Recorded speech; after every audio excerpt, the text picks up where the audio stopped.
Indian premier league IPL এর দ্বাদশ আসরের পয়েন্ট টেবিলের তলানির দল রয়্যাল চ্যালেঞ্জার্স বেঙ্গালুরু নিজেদের অষ্টম ম্যাচে এসে পেয়েছে দ্বিতীয় জয়ের দেখা।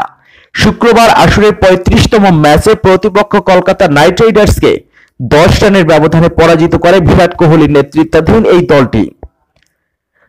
কলকাতার ইডেন গার্ডেন্সে টসে হেরে ব্যাট করতে নেমে নির্ধারিত ২০ ওভারে ৪ উইকেট হারিয়ে ২১৩ রান সংগ্রহ করে বেঙ্গালুরু। দলের হয়ে এদিন শতক হাঁকান অধিনায়ক বিরাট কোহলি।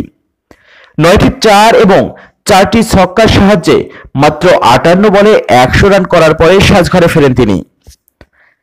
এছাড়া এদিন চওড়া ছিল মঈন আলীর ব্যাটও। ৫টি ৪ এবং ৬টি ছক্কার সাহায্যে তিনি ৬৬ রানের ইনিংস সাজান মাত্র ২৮ বলে। অন্যান্যদের মধ্যে মার্কস স্টোয়েনিস অপরাজিত ১৭, অশ্বদীপ নাথ ১৩ এবং পার্থিব প্যাটেল ১১ রান করেন। কলকাতার পক্ষে এদিন একটি করে উইকেট শিকার করেন Harry Gurney, Sunil Narine, Andre Russell এবং কুলদীপ যাদব।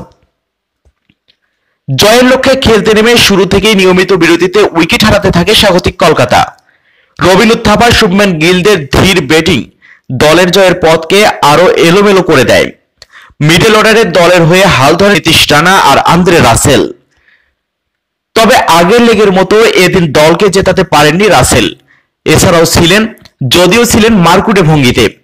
২টি ৪ এবং ৯টি বিশাল ছক্কায় মাত্র ২৫ বলে ৬৫ রানের ইনিংস খেলে সাজঘরে ফেরেন তিনি।